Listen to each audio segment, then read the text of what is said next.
Hello, my name is Russell Myers. Welcome to Issues Unite.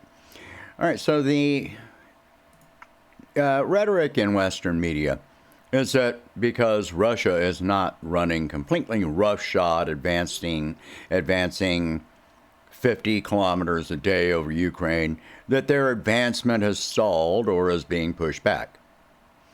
I have said for some time that Russia has only committed 10 to 15% of their forces to the special military operation in Ukraine. As an example, note that Russia is currently holding joint military drills with China on the opposite side of the continent at this time. 50,000 Russian troops with heavy equipment are engaged in those exercises. If your weapons and forces were stretched thin, would you waste those resources on military exercises?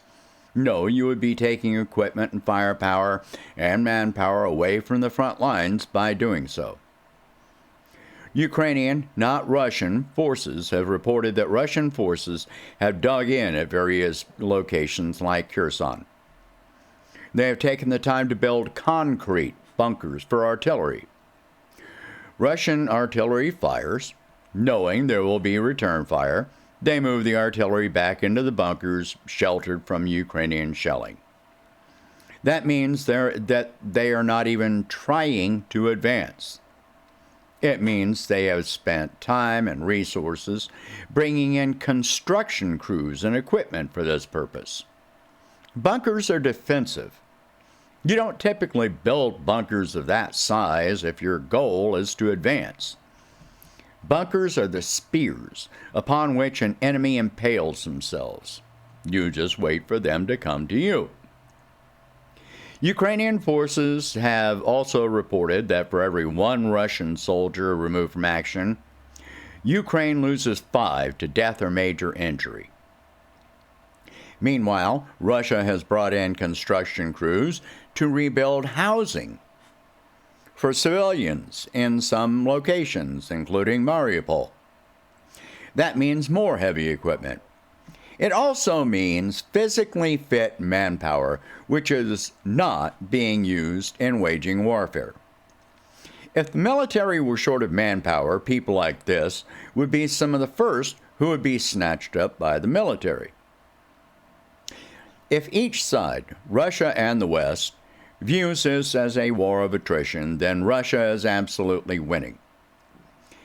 By knowing they are conducting exercises while also waging conflict and still maintaining a presence in Syria, we can safely assume that Russia has the capacity to manufacture weapons at a rate faster than they are being expended in Ukraine. Anyone paying the slightest attention knows that the economic sanctions against Russia have backfired. The sanctions are doing far more damage to the US, EU, and UK than to Russia. In fact, Russia is making extremely high profits from the higher prices on gas and oil, which have been caused by the sanctions. Trade with some countries has increased. China, India, several South African nations, and several South American nations. So most of the countries globally. While some American and European companies are seeking exemptions or ways to work around sanctions to import Russian goods, as reported in several major financial journals. Unfortunately, millions are suffering because of sanctions who have no part in them. Poor third world countries have not been receiving grain shipments from Russia or Ukraine. The grain shipments from Ukraine are going primarily to wealthy nations, 97% to be exact. Though the US and EU claim that grain shipments from Russia have not been sanctioned, not one single grain or fertilizer shipment has been allowed to leave port from Russian ports. The main method of blocking these shipments is canceling insurance on any vessel carrying Russian cargo, including grain and fertilizer. Russia produces roughly one-third of global fertilizer supplies. In other countries, natural gas is mandatory for the production of fertilizer. If all natural gas is reserved for basic needs like energy and heating, virtually no fertilizer can be produced. This reduces crop production by at least 50%. Wealthier countries may have fertilizer, but France is experiencing the worst drought in 500 years, while the American West is experiencing the worst drought in 1,500 years. Actually, after I composed this, I also found that 2/3 of the United States is under some level of drought, because the Northeast is also experiencing a drought. So, the U.S. may produce fertilizer for export, but has increased prices far too much for most poorer countries to afford it. So, the wealthy countries stockpile it, holding poor nations hostage. Europe is experiencing what we can definitely term as hyperinflation. The UK has stated that 60% of manufacturing is at risk of being suspended this winter, while all of the pubs and most restaurants have stated they will have to close. Across Europe, they are terrified that they will be unable to heat their homes this winter. Barron's has reported that some EU countries have been told it will take 10 years to recover from this. Some countries have been told they may suffer through 10 rough winters because of the sanctions. If you don't know what a European winter is like, let me say that Northern Europe sits on a lateral line with Canada. They are just under the Arctic Circle. That may give you an idea. The G7, more on that in a moment, has approved a price cap on Russian oil. Putin has already stated that this is a violation of long-term contracts. Thus, Russia is under no obligation to honor those contracts. They will stop exporting oil to any country which honors this price cap. Since Russia is the third largest oil producer globally, if they stopped exporting oil under the best of times, it would incite an immediate energy crisis. This is not the best of times. Many countries will not honor the price cap, such as India, China, and most likely South Africa. By not exporting, and with a thriving economy, Russia will not lack for food, shelter, energy, heat, or employment. Their diet may or may not change as a result. There's no real indication it will, because they expanded agricultural output and diversity over decades. If their diet changes, it is likely to become healthier by eliminating Western fast food. Oh, and they will not lack for vodka or beer. They also have overland trade with China. Did I mention beer could be in shortage in the UK, Germany, and the US? If you lack wheat, you can't make standard beer. You also need wheat to make most alcohol for medical and industrial use, and vinegar. That could be a problem. Side note, the G7 countries include Germany, France, Italy, Canada, the UK, Japan, the US, and the EU. Couple of problems with this. One is that if you consider the EU as a member, the first 3 countries are in the EU, which actually makes it the G4. Notice something about these countries? Aside from Japan, these are all very white-dominant countries. I'll make a separate video on that one. Ukraine had the largest military of any single European nation until February of this year. That did not last for long. At this point, weapon shipments and quality have slowed down coming from other countries. Most countries have depleted their arsenals to the point that they fear they could not defend themselves in the unlikely event that Russia moved beyond Ukraine. That's not something Russia will do unless directly attacked by NATO countries. I will say NATO is pushing the boundaries of that limit.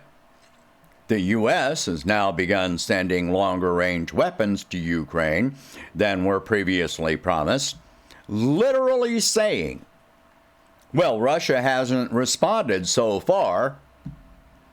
That's akin to getting closer to a wild bear because it hasn't bitten you yet. In the meantime, manufacturing replacement weapons requires something: energy, primarily natural gas. Think about that. Ukraine has claimed they will provide natural gas to Europe. However, the source of that gas would be coming from their own reserves. Ukraine imports gas from Russia. They even stole gas from a Russian pipeline in 2006. They got sued by Russia in the World Court over it and lost the lawsuit. So, Ukraine is running out of personnel. They are running out of weapons. Even if more weapons are coming in, there is the breaking point where you don't have the personnel to use the weapons.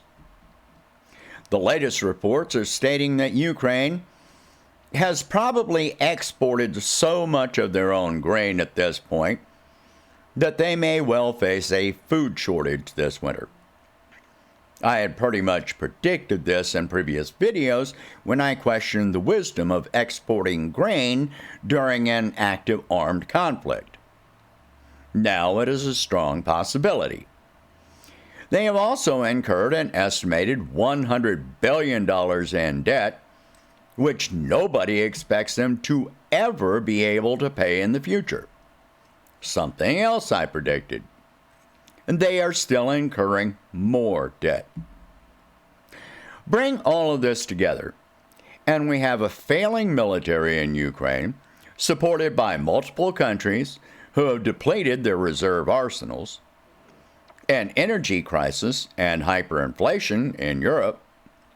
The energy crisis means a lack of ability to produce more weapons, weapons systems being promised, which take years to produce without an energy crisis, an unnecessary global food crisis impacting poor nations and populations most of all, debts which will never be paid, boomerang effects of sanctions, with the G7 doubling down on them, entire industries, economies, and currencies collapsing. Droughts in Western countries are reducing the possibility of food production. All of this as winter is coming on soon. Media, which is misrepresenting all of this with insane war propaganda. Rising competition between SWIFT and BRICS, with more countries daily seeking to distance themselves from the dollar. Increasing inflation and interest rates leading to a coming wave of mass layoffs, which has already begun. The U.S. has just barely begun to feel the effects of all of this, and most Americans are not even remotely conscious of these things, if at all. By the time winter sets in, that will change drastically. The West has dug its own grave, which gets deeper by the minute. Only one final step to fall into that grave and have it collapse on top of them. They have resolved to take that final step. Warmongering, imperialism, demagoguery, and corporatism are meeting with their ultimate and inevitable demise. Unfortunately, we have no idea how many of us they will take down along with them in the short term. The one thing we do know is that it has taken far more of us down in the long term. The collapse we are currently facing will be economic, political, social, and military. The capitalist structure the West has embraced ensures that the system cannot be sustained. Russia does not have to make an aggressive effort in Ukraine or toward the West. They can be completely passive but defensive as they sit back and watch the West undermine itself more on an hourly basis.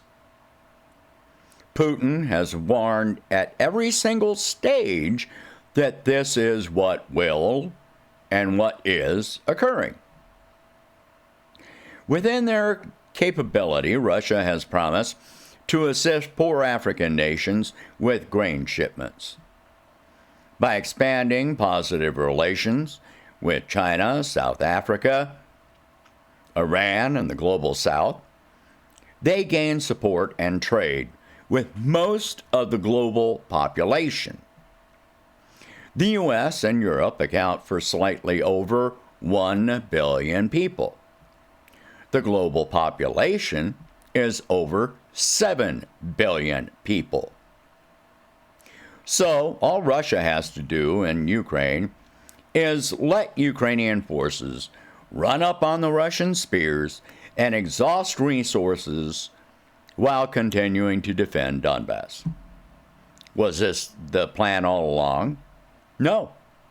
It could stop at any time the West decides to stop it and reverse course instead of expanding on the same hilariously tragic decisions.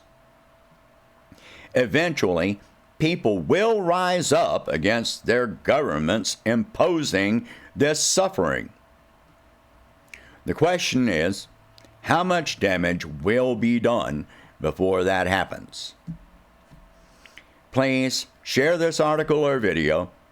If you can afford it, please donate whatever you can to help expand this channel and my presidential campaign.